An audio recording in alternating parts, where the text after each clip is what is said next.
पप्पू यादव ना कभी किसी से डरा है, ना कभी डरेगा। वो सोए नहीं हैं, खाए नहीं हैं। हॉस्पिटल में छापा मारना हो तो पप्पू यादव जाएंगे, खाना देना हो तो पप्पू यादव देंगे, दवाई देना हो तो पप्पू यादव देंगे, बेड चाहिए, ऑक्सीजन चाहिए, एम्बुलेंस चाहिए तो पप्पू यादव करेंगे। नमस्कार, मैं राहुल देव और आप आशा एक भारत देख रहे हैं।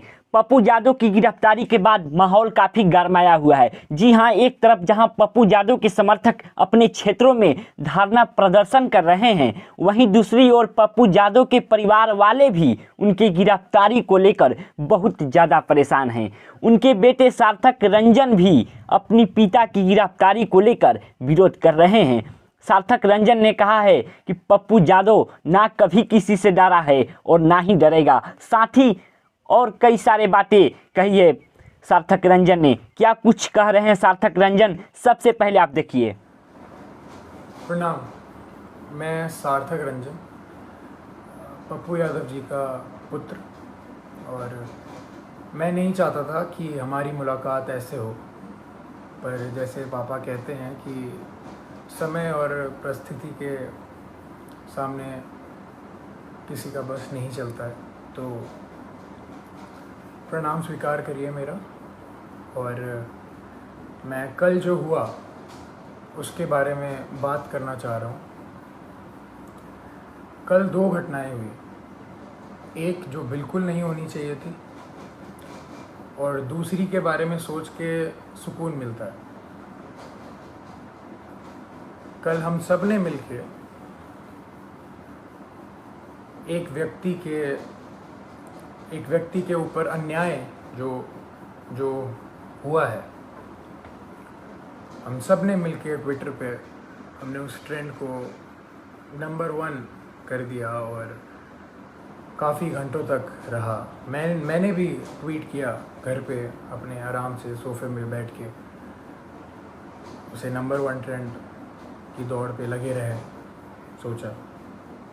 पर वो कल हुआ और कल चला गया है, और अब जब जेल जाने की बारी आई है तो मेरे पिता अकेले हैं। कल 9 बजे से लेके आज सुबह 3 बजे तक वो सिर्फ एक मुजरिम की तरह ट्रीट हुए हैं, और मैं जानना चाहता हूं कि उनका जुर्म है क्या। हॉस्पिटल्स की जो हालत है बिहार में, उसकी सच्चाई दिखाना जुर्म है, या दवाइयाँ नहीं हैं तो जिनको ज़रूरत है उनको दवाइयाँ पहुंचाना जुर्म है, लोगों को खाना देना जुर्म है, या जो काला बाजारी चल रही है दवाइयों की उसको पेश करना जुर्म है। सबसे बड़ा जुर्म मेरे को ये लग रहा है कि एक नेता के घर पे जो छापा मार के उन्होंने आप लोगों के लिए जो एम्बुलेंसेस यूज़ होनी थी वो बस घर पे पड़ी हुई थी, और वो बस ये चाह रहे थे कि वो सारी एम्बुलेंस यूज़ हों आप लोगों के लिए। मुझे लग रहा है कि यही जुर्म उनका सबसे बड़ा रहा।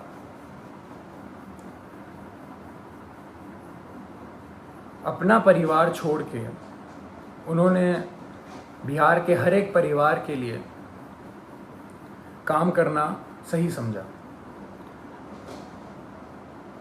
हर एक परिवार की एक भी पुकार अनसुनी ना जाए, उनका बस यही मकसद है। शुरुआत से मैं हर रोज़ बात करता था उनसे, कल के पहले तक हर रोज़, और बस एक ही चीज़ पूछता था मैं उनसे कि क्या आपकी तबीयत ठीक है, क्योंकि मैं भी घर पे बैठ के आराम से आप लोगों की तरह बस देखता था कि वो उनकी वीडियोस कि कभी वो कोविड वार्ड में जा रहे हैं, पेशेंट्स के बीच में जा रहे हैं, मुर्दा घर जा रहे हैं, या भीड़ के बीच में खाना दे रहे हैं, या कोई माँ उनसे गले लग के अपने बेटी या बेटे के लिए रो रही हैं।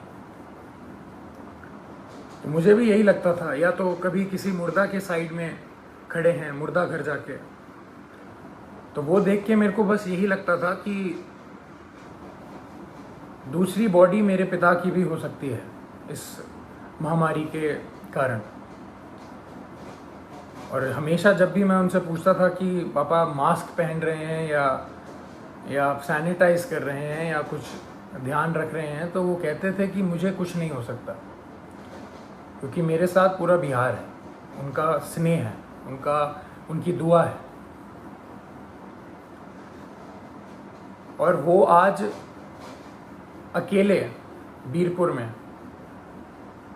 पूरी रात नहीं सोए हैं और अकेले हैं, और जहां उन्हें रखा गया है वो बिल्डिंग किसी भी वक्त टूटने के दम पे है। और जब ऐसा व्यक्ति इतना काम करके, इतनी सच्चाई से काम करके अकेला पड़ जाए, तो बुरा लगने वाली बात है ये कि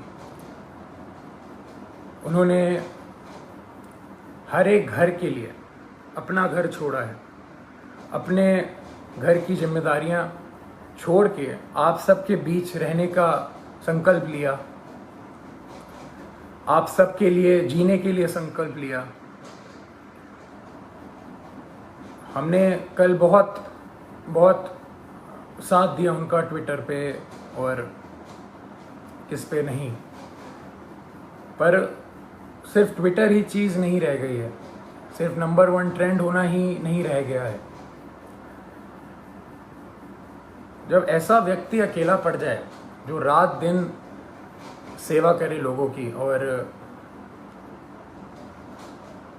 लोगों के लिए ही जिए, अपना सब कुछ छोड़ के, अपना सब कुछ त्याग के। हम लोगों ने बोलते थे आ जाइए, आप वापस आ जाइए, ठीक नहीं है, रिस्की है, सही नहीं रहेगा, मगर उनका एक ही कहना था हमेशा कि बिहार के लोगों को मेरी ज़रूरत है और मैं बस वही कर रहा हूँ।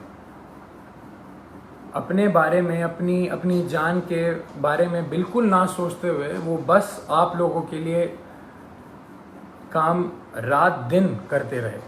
हॉस्पिटल में छापा मारना हो तो पप्पू यादव जाएंगे, खाना देना हो तो पप्पू यादव देंगे, दवाई देना हो तो पप्पू यादव देंगे, बेड चाहिए, ऑक्सीजन चाहिए, एम्बुलेंस चाहिए तो पप्पू यादव करेंगे। अभी हमारे बीच पप्पू यादव कौन बनेगा? कहाँ से लाएंगे हम दूसरा? हम उन्हें अकेला इस टाइम पे नहीं छोड़ सकते। मैं बेटा हूँ इसलिए ये सारी बातें कर रहा हूँ, नहीं।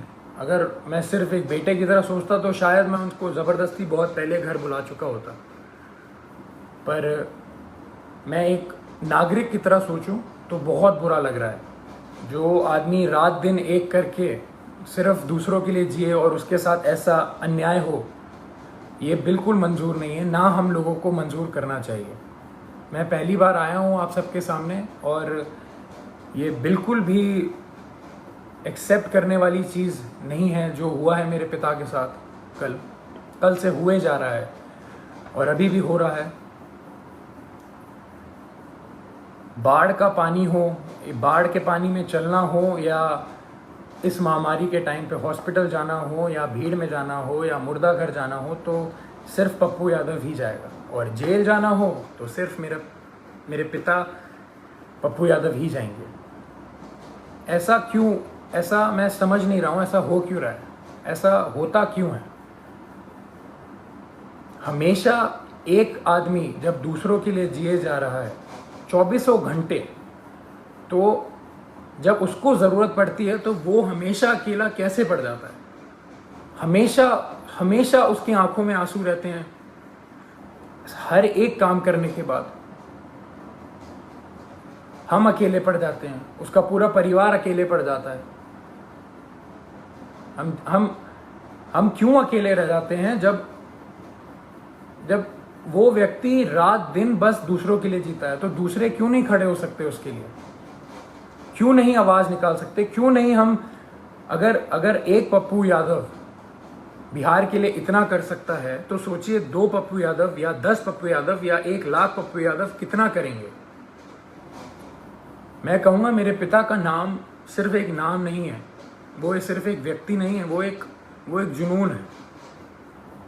जो वो जुनून हर एक के अंदर रहता है, मेरे अंदर भी है, मेरी बहन के अंदर भी है, मेरे भाई के अंदर भी है और आप सब के अंदर है। वो सारा जुनून एक साथ अगर काम करे